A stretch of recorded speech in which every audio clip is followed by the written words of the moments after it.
আল্লাহর স্মরণ বা জিকির নিয়ে আমরা প্রায়ই শুনি, মানে এটা নাকি অন্তরে শান্তি আনে, কিন্তু এর গভীরতাটা আসলে কতটুকু? এটা কি শুধু কতগুলো শব্দ বলা, নাকি আরও বেশি কিছু? ঠিক পয়েন্টটা ধরেছেন। আজকে আমরা ঠিক এই বিষয়টাই একটু গভীরে গিয়ে বোঝার চেষ্টা করব শেখ ডক্টর মোহাম্মদ হাসানের একটা ইউটিউব লেকচার থেকে। মানে দেখব জিকিরের আসল অর্থ কি, কেন এটা এত গুরুত্বপূর্ণ, আর আমাদের জীবনে এর প্রভাবটা কেমন হতে পারে। খুব ভালো। শুরুতেই উৎস থেকে একটা ইন্টারেস্টিং আইডিয়া নিয়ে কথা বলি, যে জিকির হলো সৃষ্টিকর্তা আর সৃষ্টির মধ্যে যোগাযোগের সবচেয়ে বড় দরজা। এটা কিভাবে? হ্যাঁ, বক্তৃতায় এটাই বলা হয়েছে। আর সবচেয়ে গুরুত্বপূর্ণ বিষয় হলো এই দরজাটা নাকি সবসময়ই খোলা। মানে যদি না আমরা নিজেরাই অবহেলা করে বা গাফেল হয়ে এটাকে বন্ধ করে দিই। এটা এমন একটা পথ যা সবসময় উন্মুক্ত। আচ্ছা, তাহলে জিকির বলতে আসলে ঠিক কি বোঝানো হচ্ছে, মানে এর পরিধিটা কেমন? দেখুন, এটা শুধু মুখে কিছু শব্দ আওড়ানো নয়, মোটেও নয়। জিকির মানে হলো জীবনের সব অবস্থায় আপনি দাঁড়িয়ে থাকুন, বসে থাকুন বা শুয়ে সবসময় আল্লাহকে মনে রাখা। এর মধ্যে আল্লাহর প্রশংসা করা, যেমন ধরুন আমরা যে বলি সুবহান আল্লাহ, আলহামদুলিল্লাহ, আল্লাহু আকবার, তাসবিহ, তাহমিদ, তাকবীর, যেগুলোকে বলে আর কি। ঠিক তাই। এগুলো তো আছেই, সাথে তার অসংখ্য নিয়ামত, তার অনুগ্রহ স্মরণ করা, তার কাছে মন খুলে চাওয়া মানে দোয়া করা। আসলে সব ধরনের ইবাদাত আর ভালো কাজই এর মধ্যে পড়ে। ও আচ্ছা, মানে এটা একটা কন্টিনিউয়াস অ্যাওয়ারনেস বা সচেতনতা। এর গুরুত্ব নিয়ে উৎস কি বলছে? উৎস বলছে জিকির আমাদের ঈমানকে মানে বিশ্বাসকে সতেজ রাখে, আরও শক্তিশালী করে। এটা আমাদের অন্তরকে আধ্যাত্মিক মৃত্যু থেকে রক্ষা করে। আল্লাহ তো কোরআনে বারবার বলেছেন বিশ্বাসীদের যেন তারা বেশি বেশি করে তাকে স্মরণ করে। হ্যাঁ, এই কথাটা তো প্রায়ই শুনি। কারণ সাফল্য, মুক্তি এগুলো সরাসরি আল্লাহর স্মরণের সাথে যুক্ত। একটা আয়াতে তো স্পষ্ট বলাই আছে, আল্লাহকে বেশি করে স্মরণ করো যাতে তোমরা সফল হতে পারো। আর যারা করেন না, মানে যারা গাফেল থাকেন, তাদের ব্যাপারে বলা হয়েছে যে তারাই আসলে ক্ষতিগ্রস্ত। উৎস বলছে যারা আল্লাহর স্মরণ থেকে উদাসীন তারাই তো ক্ষতিগ্রস্ত। কিন্তু এর উল্টো দিকে সবচেয়ে দারুণ আর আশার কথাটা হলো, যখন আমরা আল্লাহকে স্মরণ করি তখন তিনিও আমাদের স্মরণ করেন। সত্যি? এটা কিভাবে? হ্যাঁ, একটা হাদিসে কুদসিতে আছে, মানে এটা আল্লাহর নিজের কথা যা তিনি নবীর সাল্লাল্লাহু আলাইহি সাল্লামের মাধ্যমে জানিয়েছেন, যে আল্লাহ বলেন, বান্দা যদি আমাকে একা স্মরণ করে আমিও তাকে একা স্মরণ করি। বাহ! আর সে যদি আমাকে কোনো সমাবেশে স্মরণ করে আমি তাকে তাদের চেয়েও উত্তম সমাবেশে স্মরণ করি। ভাবুন একবার। এটা তো অসাধারণ একটা ব্যাপার। আচ্ছা, উৎস আরও একটা খুব গুরুত্বপূর্ণ কথা বলেছে না, যে আল্লাহর স্মরণই সর্বশ্রেষ্ঠ।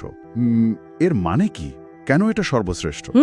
এর ব্যাখ্যাটা বেশ গভীর। বলা হয়েছে জিকির মানুষকে অশ্লীল খারাপ কাজ থেকে বিরত রাখতে নামাজের চেয়েও বেশি শক্তিশালী হতে পারে। যদিও নামাজও আমাদের খারাপ কাজ থেকে দূরে রাখে। হ্যাঁ, নামাজের তো অন্যতম উদ্দেশ্যই ওটা। ঠিক, কিন্তু জিকির বিশেষ করে যেটা অন্তর থেকে আসে এবং সবসময় চলতে থাকে, সেটা মানুষকে অনবরত একটা সুরক্ষার মধ্যে রাখে। এই যে সার্বক্ষণিকতার দিকটা, এটার জন্যই হয়তো একে সর্বশ্রেষ্ঠ বলা হয়েছে। উৎসটাতে জীবিত আর মৃতের একটা উপমাও ছিল, তাই না? আমার ওটা বেশ মনে ধরেছে। হ্যাঁ, ঠিক। নবীজি সাল্লাল্লাহু বলেছেন যে তার রবকে স্মরণ করে আর যে করে না তাদের মিসাল হলো জীবিত আর মৃতের মতো। এর মানেটা কি? মানে হলো যে আল্লাহকে স্মরণ করে সে আধ্যাত্মিকভাবে জীবন্ত, তার ভেতরে স্পন্দন আছে। হয়তো সে শারীরিকভাবে দুর্বল, কিন্তু সে জীবন্ত। আর যে করে না, আর যে আল্লাহকে স্মরণ করে না সে আধ্যাত্মিকভাবে মৃত। যদিও বাইরে থেকে তাকে দেখতে খুব সক্রিয়, খুব কর্মঠ মনে হতে পারে।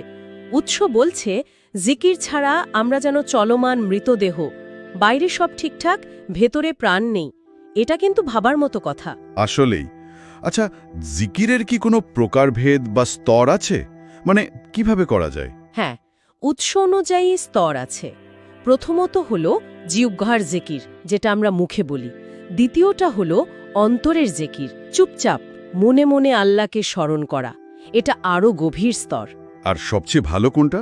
আর সর্বোচ্চ স্তর হল যখন জিহ্বা আর অন্তর দুটোই একসাথে আল্লাহর স্মরণে একাত্ম হয়ে যায়। মুখও বলছে, মনও অনুভব করছে। আচ্ছা, কিছু নির্দিষ্ট জিকিরের কথাও কি বলা হয়েছে যেগুলো বিশেষভাবে গুরুত্বপূর্ণ? অবশ্যই, যেমন লা ইলাহা ইল্লাল্লাহ, মানে আল্লাহ ছাড়া কোনো উপাস্য নেই, এটাকে বলা হয়েছে শ্রেষ্ঠ জিকির। তারপর আছে সুবহানাল্লাহি ওয়া বিহামদিহি সুবহানাল্লাহিল আজিম। এটা তো আমরা প্রায়ই পড়ি। হ্যাঁ, আরেকটা খুব গুরুত্বপূর্ণ হলো লা হাওলা ওয়ালা কুওয়াতা ইল্লা বিল্লাহ, যার অর্থ আল্লাহর সাহায্য ছাড়া কোনো ক্ষমতা বা শক্তি নেই।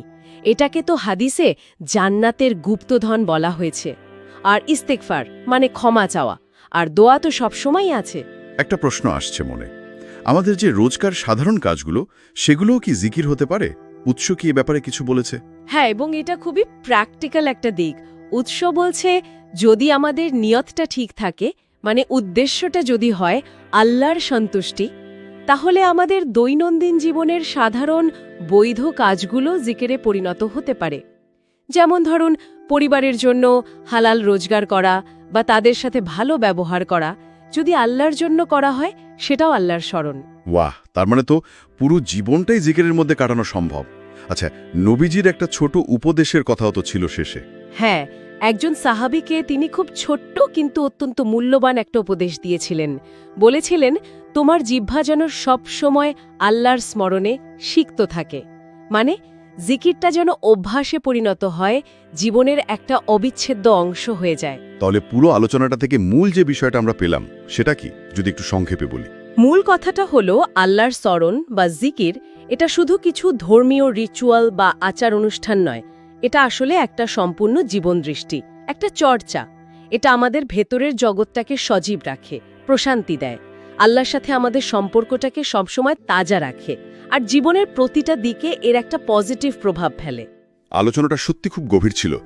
সবশেষে যারা শুনছেন তাদের জন্য কোনো ভাবনা বা প্রশ্ন রেখে যেতে চান? উৎস থেকে একটা গভীর প্রশ্ন উঠে এসেছে। কথাটা এমন যে আল্লাহকে খুঁজে পায় সে আসলে সবকিছুই পায়, আর যে তাকে হারায় সে জীবনের আসল মূলধনটাই হারিয়ে ফেলে। এই কথাটা মনে রেখে আমরা নিজেদের জিজ্ঞেস করতে পারি, আল্লাহর স্মরণ ছাড়া আমাদের এই যে প্রতিদিনের দৌড়ঝাঁপ, এই ব্যস্ততা, এর আসল মানেটা কি? এই প্রশ্নটা হয়তো আমাদের একটু থামিয়ে জীবনের প্রায়োরিটিসগুলো নিয়ে নতুন করে ভাবতে সাহায্য করবে।